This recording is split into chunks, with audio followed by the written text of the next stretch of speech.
Assalamualaikum warahmatullahi wabarakatuh. Salam sejahtera bagi kita semua. Senang sekali kita sudah masuk di sesi kelima, dan kali ini kita akan membahas tentang pasar modal, khususnya berbicara tentang berinvestasi di pasar modal itu memiliki resiko dan tertentu.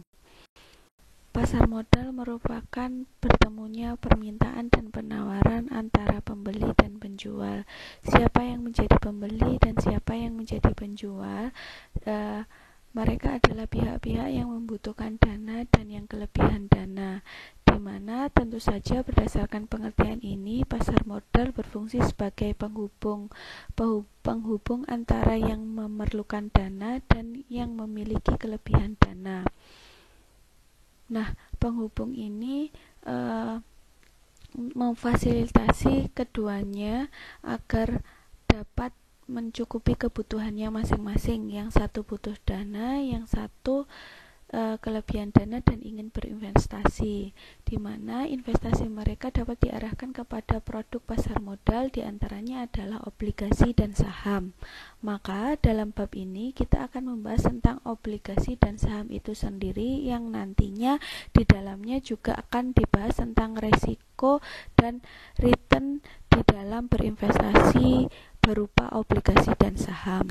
Pertama, kita akan bahas obligasi terlebih dahulu. Di dalam obligasi, kita akan membahas tentang karakteristik umumnya, kemudian bagaimana cara memvaluasinya dan menghitung imbal hasil atau returnnya, dan yang terakhir adalah berbicara tentang resiko ketika berinvestasi berupa obligasi.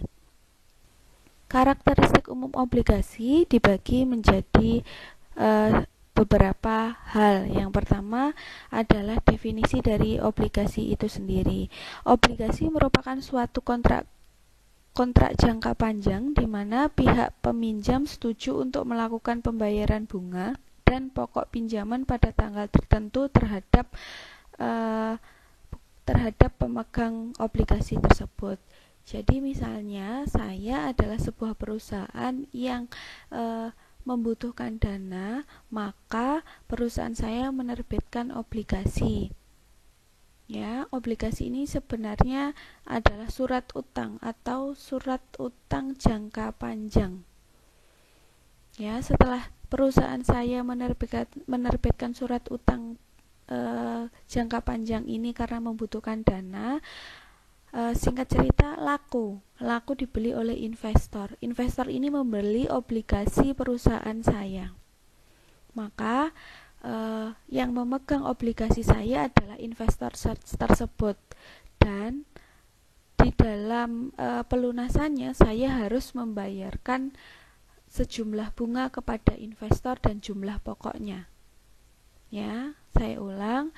Misalnya saya punya perusahaan, kemudian perusahaan saya membutuhkan sejumlah dana, maka perusahaan saya menerbitkan surat utang jangka panjang yang disebut dengan obligasi. Kemudian terbelilah surat obligasi yang perusahaan saya terbitkan dan dipegang oleh seorang investor, maka saya berkewajiban untuk membayar jumlah pelunasan berupa jumlah pokok plus bunga yang harus saya bayarkan sesuai dengan kesepakatan. Kemudian untuk jenis obligasi dibagi menjadi 4. Yang pertama ada obligasi negara, kedua obligasi pemerintah lokal, ketiga ada obligasi perusahaan, dan keempat ada obligasi luar negeri. Dari keempat-empatnya sebenarnya obligasi ini resiko gagal bayarnya rendah jika dibandingkan dengan resiko ketika investor berinvestasi saham. Tapi untuk saham kita bahas nanti. Dalam obligasi, di antara keempatnya yang paling beresiko adalah obligasi luar negeri, karena selain menghadapi resiko gagal bayar berupa tingkat bunga, obligasi luar negeri ini juga menghadapi resiko gagal karena kurs valuta asing. Kemudian karakteristik umum obligasi yang lainnya adalah nilai pari. Nilai pari ini adalah nilai obligasi yang diterbitkan. Misalnya kalau tadi perusahaan saya membutuhkan dana sebanyak 50 juta, maka ketika perusahaan saya memutuskan untuk menghimpun dana tersebut dengan menerbitkan obligasi, ya obligasi itu nilai parinya adalah 50 juta. Tergantung perusahaan menerbitkannya dengan nilai pari berapa. Jadi nilai pari itu nominalnya gitu ya, nominal sebuah obligasi. Sedangkan yang selanjutnya adalah tingkat bunga kupon. Tingkat bunga kupon ini adalah, tadi saya jelaskan bahwa yang menerbitkan obligasi, perusahaan saya wajib membayarkan jumlah pokok dan jumlah bunga yang telah disepakati ke investor. Itu adalah tingkat bunga kupon, di mana tingkatnya dibagi menjadi 3, yaitu tingkat 0. Biasanya obligasi akan dijual dengan diskon, yaitu di bawah nilai parinya. Jadi emiten tidak perlu membayar bunga, tetapi tidak merugikan investor karena investor membeli obligasi tersebut di bawah nilai parinya. Misalnya nilai parinya 50 juta, kemudian dijual dengan diskon hanya sebesar 48 juta. Gitu ya. Kemudian tingkat bunga tetap. Kalau tingkat bunga tetap ya sesuai kesepakatan, misalnya jangka waktunya berapa lama, setiap tahunnya harus membayar berapa persen dari jumlah pokok, dan waktu jatuh tempo dilunasi bersama jumlah pokoknya. Dan yang ketiga adalah bunga mengambang. Bunga mengambang ini mengikuti perubahan tingkat bunga selama jangka waktu obligasi tersebut. Kemudian berbicara tentang jangka waktu, karakteristik selanjutnya adalah tanggal jatuh tempo. Biasanya obligasi ini jatuh temponya minimal 10 tahun sampai maksimal 40 tahun gitu ya. Nah, karakteristik selanjutnya tentang ketentuan penebusan. Penebusan ini akan dilakukan oleh pihak penerbit obligasi. Kalau tadi yang saya contohkan adalah perusahaan saya. Perusahaan saya boleh menebus obligasi tersebut ke investor jika jumlah tebusannya lebih tinggi dibandingkan nilai pari. Biasanya disebut dengan premi penebusan. Seringkali premi penebusan ini ditentukan dengan bunga selama 1 tahun. Ya. Kemudian yang terakhir adalah tentang dana pelunasan. Dana pelunasan ini juga dibicarakan dalam surat utang tadi. Sudah disepakati bersama bahwa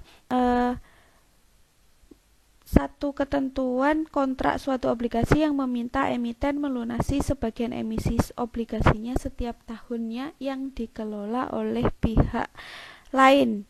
Pihak lain ini biasanya berperan sebagai pengawas keuangan yang selanjutnya akan mengelola dana yang diinvestasikan penerbit obligasi khusus untuk melunasi obligasi yang ia terbitkan.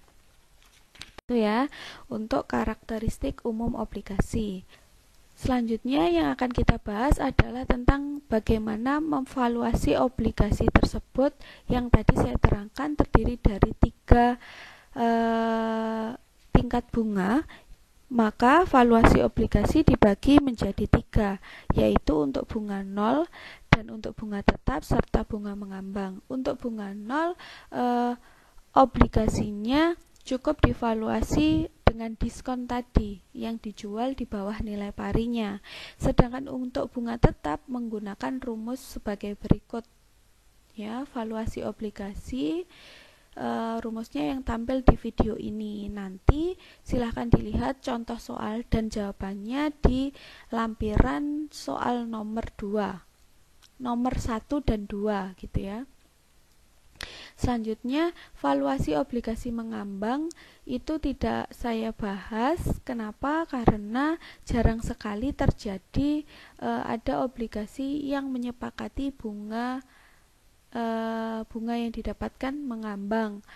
Kalaupun ada, itu tetap menggunakan rumus valuasi obligasi seperti yang bunga tetap, tapi jarang sekali terjadi yang bunga mengambang ya. Itu salah satu tadi saya jelaskan di awal bahwa kalaupun investasi obligasi itu lebih aman dibandingkan saham, tetapi dia tetap beresiko karena menghadapi resiko tingkat bunga yang fluktuatif, apalagi tadi obligasi adalah surat utang yang punya waktu cukup panjang ya, dimana ketika kita sebagai investor misalnya berinvestasi dalam jangka panjang, pasti resikonya tingkat bunga naik turunnya lebih besar resikonya jika jangka panjang.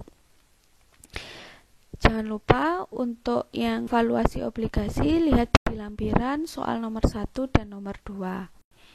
Selanjutnya kita membahas tentang imbal hasil atau return untuk obligasi. Imbal hasil sendiri pada obligasi dibagi menjadi 3, yaitu saat jatuh tempo, kemudian saat penebusan, dan saat ini.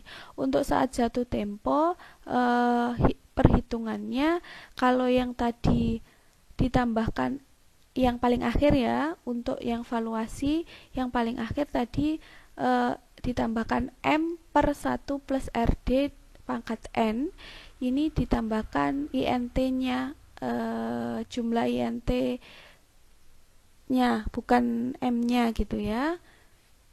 Kemudian saat penebusan itu ditambahkan harga tebusan ya.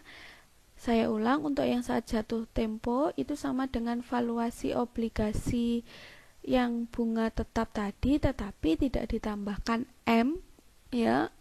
Kemudian untuk saat penebusan ditambahkan, tapi bukan ditambahkan M, ditambahkan harga tebusan. Kemudian untuk yang saat ini cukup menghitung bunga tahunan dibagi harga obligasi saat ini. Oke. Nah, untuk yang dimaksud harga tebusan itu cara menghitungnya adalah nilai pari ditambahkan dengan tingkat bunga selama 1 tahun. Untuk imbal hasil saat ini itu contohnya adalah seperti yang tertera di layar sebagai berikut ya. Kalau yang untuk jatuh tempo tidak saya berikan contoh karena pada dasarnya sama dengan contoh valuasi obligasi dengan bunga tetap, tetapi yang membedakan tidak ditambahkan jumlah pokoknya. M tadi kan jumlah pokok gitu ya. Nanti dilihat ya di lampirannya contoh-contoh soalnya agar lebih memahami maksud saya yang saya jelaskan dalam video ini. Kemudian yang terakhir yang akan kita bahas bukan terakhir ya terakhir sih, tapi dalam sub materinya yaitu membahas tentang obligasi, karena returnnya tadi sudah saya bahas, menghitung return obligasi itu dengan cara 3 ya. Yang pertama adalah pada saat jatuh tempo, kemudian pada saat penebusan, dan pada saat ini. Nah, sedangkan resikonya sendiri yang akan dihadapi ketika berinvestasi berupa obligasi yaitu tingkat bunga. Tadi saya jelaskan di depan hanya sekilas saja kenapa tingkat bunga ini beresiko pada obligasi, karena pada saat tingkat bunga naik harga obligasi turun. Sekarang gini, jadi urutannya berinvestasi kalau saya urutkan dari yang tidak beresiko sampai yang beresiko. Kalau saya memberikan contoh obligasi dan saham, tadi obligasi lebih aman daripada saham. Tapi ada investasi yang lebih aman dari obligasi, yaitu deposito. Maka ketika bunga naik, lebih baik orang berinvestasi di deposito karena sama-sama berinvestasi di efek atau di pasar modal, atau pasar modal tadi produknya sebenarnya saham dan obligasi itu hanya diantaranya saja. Jadi ada juga surat berharga atau efek yang bentuknya deposito, di mana deposito ini lebih aman dibandingkan tingkat bunga karena tidak memiliki resiko, tetapi dia tingkat tingkat imbal hasilnya atau imbal hasil atau returnnya lebih sedikit dibandingkan obligasi. Ketika tingkat bunga naik, orang-orang akan lebih berbondong-bondong untuk berinvestasi ke deposito. Kalau orang-orang pindah ke deposito, maka harga obligasi akan turun, tidak ada peminatnya. Itulah penjelasan kenapa pada saat tingkat bunga naik, harga obligasi turun, karena orang-orang lebih berpikir lebih baik berinvestasi di deposito, sama-sama berinvestasi, tetapi lebih aman di deposito, dan tingkat bunganya juga bukan lebih tinggi ya, ini pada kondisi tingkat bunga yang sedang naik seperti itu. Nah, yang kedua, resiko kedua adalah adanya resiko tingkat reinvestasi, di mana pada saat tingkat bunga turun, emiten menebusnya. Tadi saya jelaskan bahwa ada ketentuan penebusan. Perusahaan saya boleh menebus obligasi yang dibeli investor dengan premi penebusan, di mana premi penebusannya ini harus lebih besar dibandingkan dengan nilai parinya. Ya, sifatnya adalah tingkat bunga selama 1 tahun. Tetapi biasanya emiten menebusnya pada saat bunga itu turun. Kalau bunganya turun, investornya rugi gitu. Nah, yang ketiga adalah resiko gagal bayar. Gagal bayar ini biasanya dilakukan pada saat likuiditas sebuah perusahaan menurun.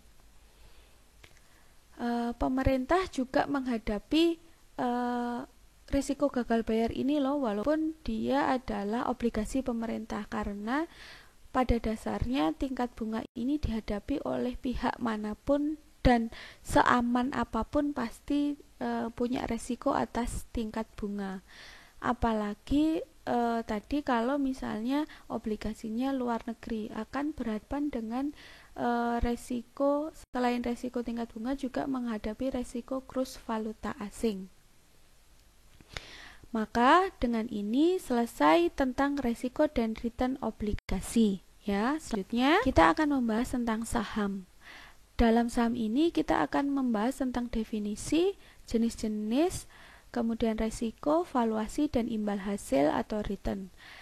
Saham itu adalah surat yang menunjukkan kepemilikan, kekayaan atau investasi di dalam sebuah perusahaan. Ya, di mana saham ini diterbitkan oleh sebuah perusahaan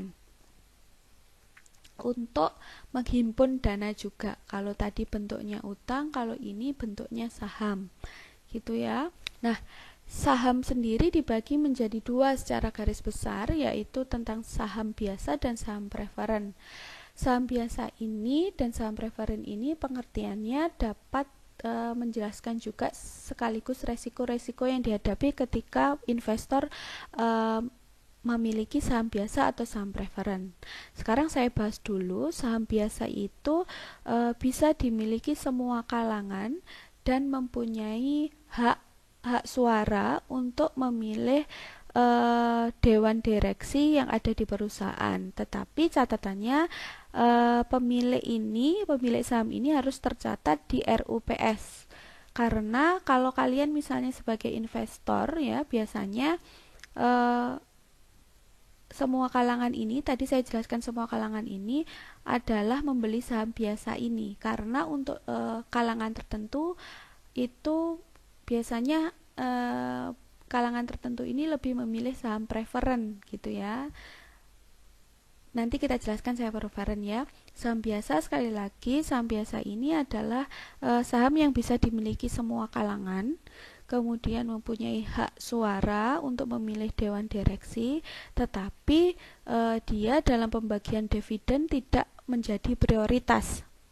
Sedangkan kalau saham preferen ini adalah saham yang hanya bisa dimiliki oleh kalangan tertentu. Ya, bisa sih semua kalangan, tetapi pada kenyataannya semua kalangan tidak bisa mengakses informasi mengenai saham preferen ini. Jadi hanya kalangan tertentu. Tetapi saham preferen ini tidak memiliki hak suara untuk memilih dewan direksi. Hanya saja saham preferen ini memiliki keistimewaan yaitu mendapatkan prioritas dalam pembagian dividen. Kalau saham biasa ya dalam pembagian dividen tidak mendapat prioritas, di mana dividen ini oleh perusahaan akan dibagikan ketika dividen tadi ketika perusahaan tadi mengalami keuntungan. Ya, kalau nggak untung ya pemegang saham biasa nggak dapat dividen begitu. Tetapi kalau saham preferen walaupun rugi ya, walaupun perusahaan rugi, dia tetap mendapatkan dividen, tetap menjadi prioritas. Jadi kalau rugi pun dapat gitu ya. Apalagi untung, kalau untung menjadi prioritas juga gitu. Kalau yang pemilik saham biasa dividennya tidak dijadikan pembagian dividen terhadap pemilik saham biasa bukan menjadi prioritas perusahaan. Yang menjadi prioritas perusahaan yang menerbitkan saham tersebut adalah saham preferen. Maka dari penjelasan saya, kita sama-sama tahu resikonya ya kalau memiliki saham biasa, dia tidak memiliki keistimewaan untuk diprioritaskan dalam pembagian dividen. Sedangkan di saham preferen resikonya tidak memiliki hak suara tetapi menjadi prioritas pembagian dividen gitu ya. Setelah definisi dan jenis-jenis serta resiko yang akan dihadapi dalam memilih entah itu saham biasa atau saham preferen, kita akan membahas valuasi saham biasa. Tadi saya jelaskan bahwa sebelumnya valuasi saham biasa ini dibagi menjadi dividen dan harga. Jadi ketika seorang investor berinvestasi berupa saham biasa, jadi di awal ini kita akan membahas tentang saham biasa dulu karena saham biasa ini sifatnya lebih luas untuk dimiliki oleh semua investor ya, tidak kalangan tertentu. Di mana valuasinya terdiri dari dua, yaitu bisa berupa dividen atau harga. Kalau dividen itu hanya dibagikan ketika ada keuntungan dari perusahaan tersebut. Makanya rumusnya ada G-nya. G itu pertumbuhan. DT itu dividen tahun ke. Sedangkan D0 itu adalah dividen yang pertama dibagikan. Gitu ya. Misalnya 2021 itu dividennya adalah Rp2.000. Kalau ditanya tahun 2022 kira-kira dividennya dibagikan berapa? Kalau dia tumbuh sebesar 10%, maka D0-nya adalah 1000, G-nya adalah 10%, T-nya adalah 1 karena tahun ke-1 dari 2020 ke 2021.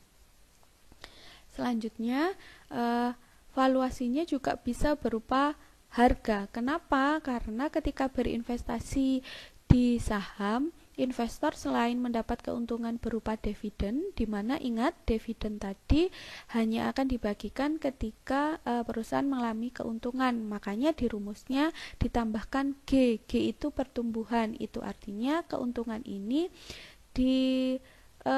disimbolkan dengan adanya pertumbuhan. Kalau tidak bertumbuh ya berarti perusahaan tidak mengalami kenaikan.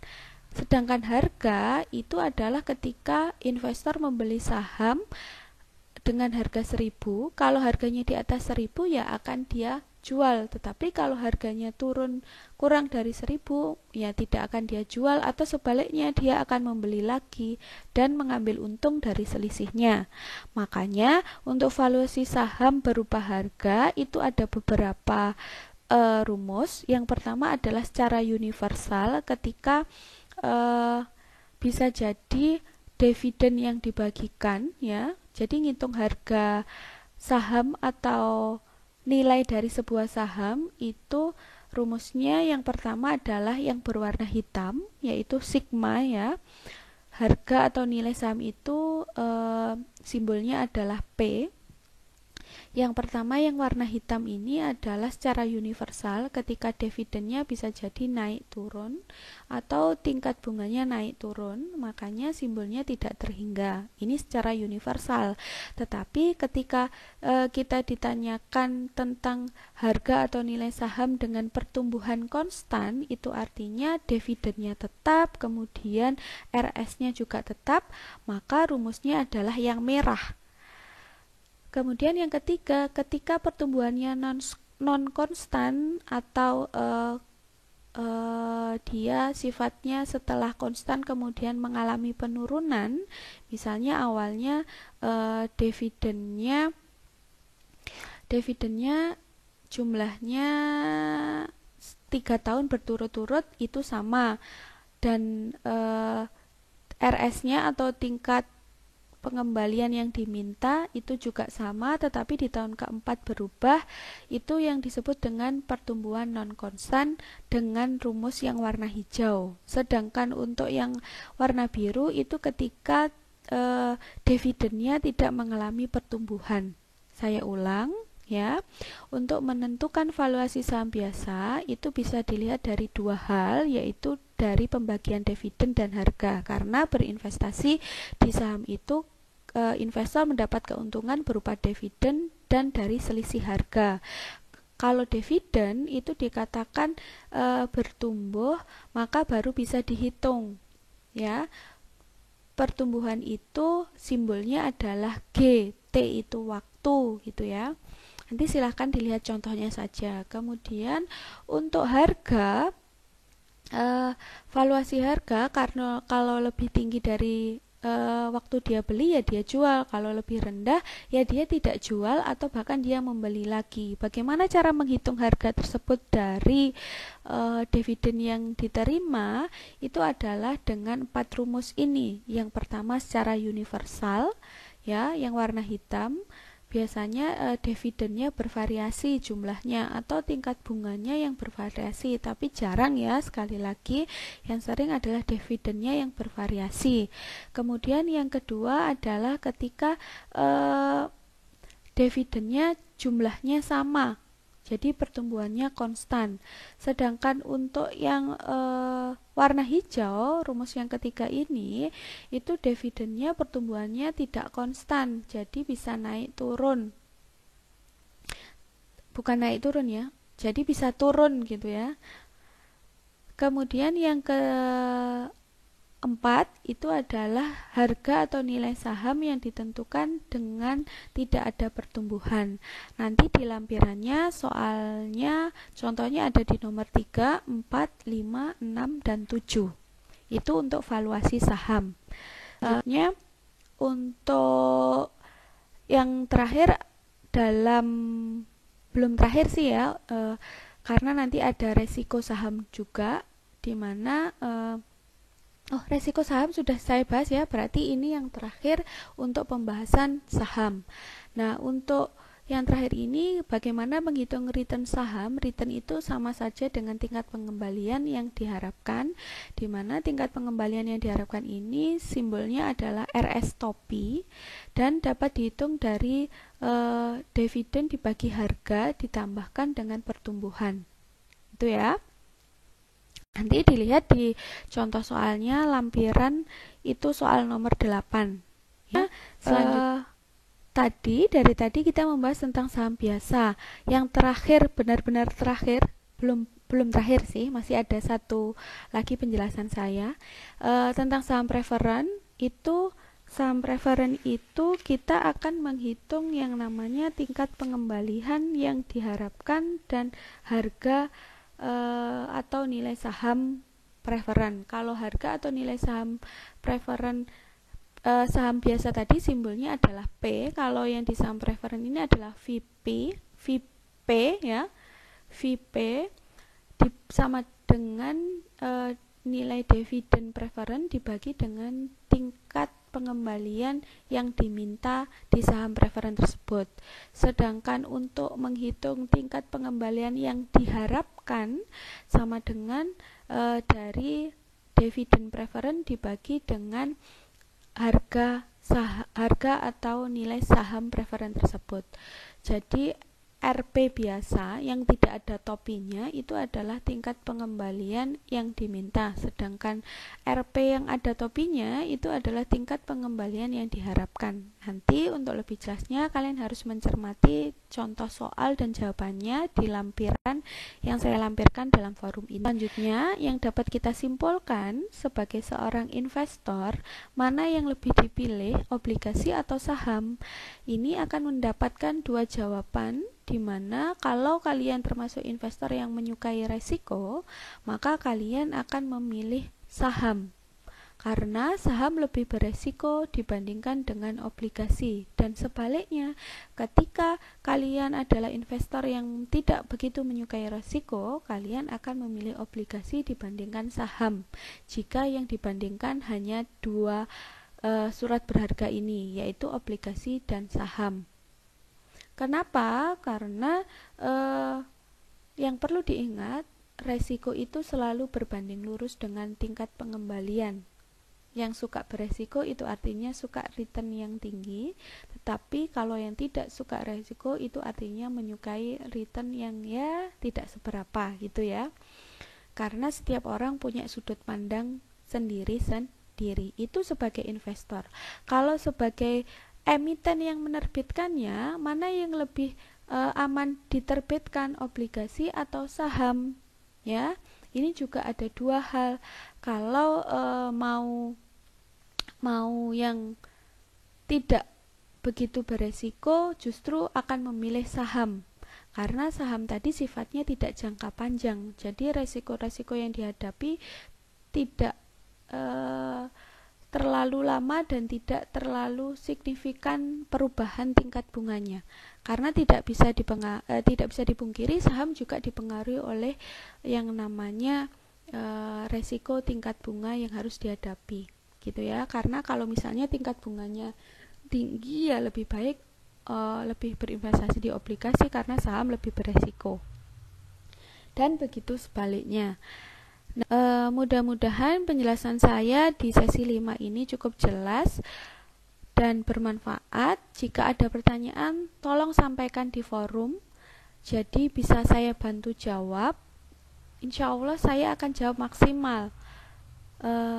Dan di video ini saya ingin menjawab pertanyaan beberapa mahasiswa kenapa tidak melakukan Zoom, Bu. Begini, ada pengalaman saya ketika saya menggunakan Zoom justru tidak efektif. Ada yang mendengarkan, ada yang tidak. Atau tiba-tiba di tengah penjelasan saya sinyalnya terputus, kemudian untuk join lagi yang tadi awalnya join terus nggak join, atau sebaliknya. Jadi memang saya lebih menyukai media pembelajaran menggunakan video ini karena saya berpikir tidak akan terputus oleh koneksi, entah itu karena koneksi saya atau mungkin koneksi kalian. Dan ketika saya menggunakan video ini, harapannya kalian lebih bisa fleksibel, tidak terikat oleh jadwal, karena pada dasarnya kuliah online ini kan mempermudah kalian ya, lebih fleksibel, mau dilihat kapanpun silahkan, yang penting ilmunya sampai, ilmunya bermanfaat. Dan yang paling penting, saya tidak menutup kolom pertanyaan, jadi saya sangat mempersilahkan kalian bertanya. Tapi dengan penjelasan saya ini, saya tidak membenarkan bahwa misalnya Zoom itu tidak efektif, tidak. Itu bagi saya. Dan di sini saya adalah pengampu mata kuliah manajemen keuangan untuk kelas kalian. Mau tidak mau, kalian harus mengikuti cara saya. Tetapi cara saya juga sudah saya pikirkan. Dan insya Allah tidak egois, kita sama-sama dimudahkan seperti yang saya jelaskan tadi. Ya, saya tidak berulang kali melakukan penjelasan karena misalnya nanti koneksinya terputus, atau ada beberapa mahasiswa yang alasannya koneksinya terputus kemudian keluar dari Zoom atau Google Meet. Kemudian kalian juga tidak terikat waktu karena bisa kalian tonton kapan saja dan di mana saja. gitu ya. Tetapi kalau masih ada yang berpikir bahwa Zoom lebih efektif, saya sampaikan permohonan maaf saya atas segala kekurangan saya, tapi saya selalu berusaha semaksimal mungkin. Saya akhiri, wassalamualaikum warahmatullahi wabarakatuh. Jangan lupa ada lampiran dalam forum ini dan jangan lupa untuk bertanya ketika tidak memahami.